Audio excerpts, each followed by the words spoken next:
Hi guys, how's everybody doing? It looks like a lovely day here, right? The sun is out, it's nice and bright, but it's actually bloody freezing, which brings me to the topic of this video, which is deception and how we've all been deceived. Now, I see that there are other farmers who have also died by suicide after the fuel protests, and obviously it's incredibly sad when people don't see a way out or think they can't find a way out. But look up what the root word of minister means, like minister for finance. What does that minister mean? You'll find it actually means servant or someone who is lesser. So why are you looking to these people to save you when they're only servants themselves? Does that make any sense to you? Doesn't make any sense to me. Because I tell you, read the fine print and follow the letter of the law. Meanwhile, there's whole entire words that get by us, and we don't bother to look at the root. And this is why they took Latin out of the schools also, because if you know the Latin, then you know the true meaning of the word, not what it's evolved into, what it originated as.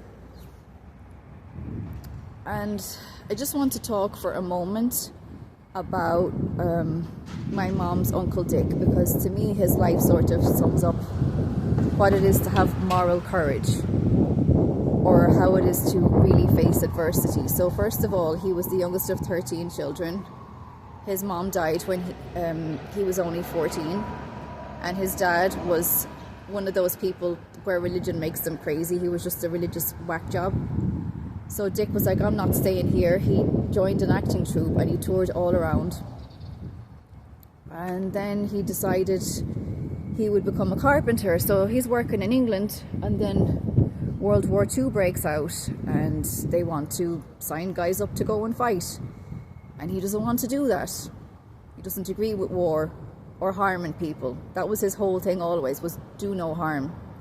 So him and his Irish friend Harry, they decided that they weren't going to take part, which meant that they could now not be on any job sites. Because being on a job site meant you risk being caught, right, and sent off to war. So what did they do? Well, they lived like hobos basically for a few years, and they had to go onto farms and steal carrots and turnips and spuds and onions and whatever else they could get, or, you know, pick berries. So they had to live like two wild men until the war was over. Then he came back home, he got a job for Dublin Corporation as a carpenter. And one of the first days he was there, they told him, look, we're going out and we have to board up a house that somebody was evicted from. So then they get to the site and he's looking and he's like, I can't do this. So he goes up to the foreman and he's like, look, I didn't know this was going to be part of the job.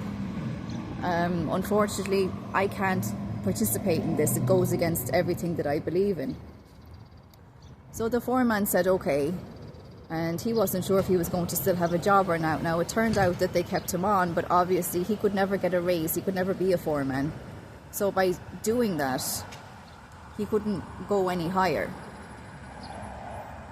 And usually the cost of doing the right thing means that you don't get money.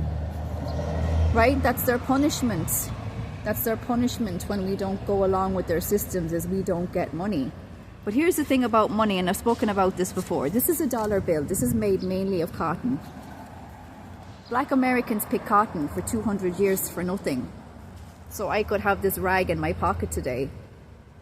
And believe me, it is the same cotton. They have fucking warehouses full of that shit still. So they got the money for nothing. They get everything for nothing. And then they charge you top dollar for it.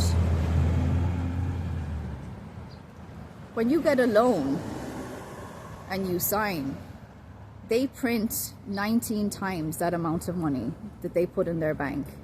But that's not all. They create securities.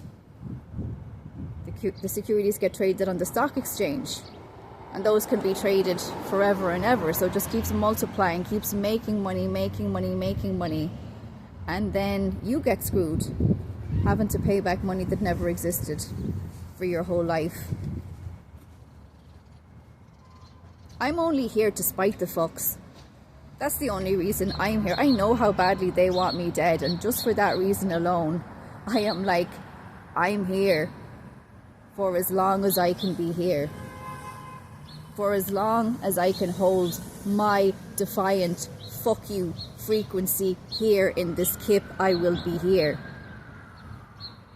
I'm not motivated for money. I'm not motivated for the love of this place. I fucking hate this place. But I'm not moving. I will not be fucking moved until the day the Almighty calls me home. I'm here for the long haul.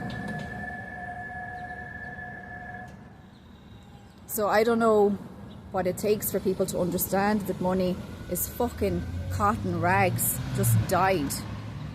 They're nothing. It's all an illusion. Your soul is invaluable. What do they tell you? Sometimes they have to tell you the truth in movies, right? In Gladiator, the first one with Russell Crowe, Oliver Reed's character. The one who literally fought his way to freedom out of the Colosseum. What did he say? What we do here echoes in eternity. Just think about that, because this place isn't a fucking game. We are in a war. We're in a war. A spiritual war. It's happening around us every day. It's been happening. So the only question you need to be asking yourself is, what kind of a soldier are you? And for who?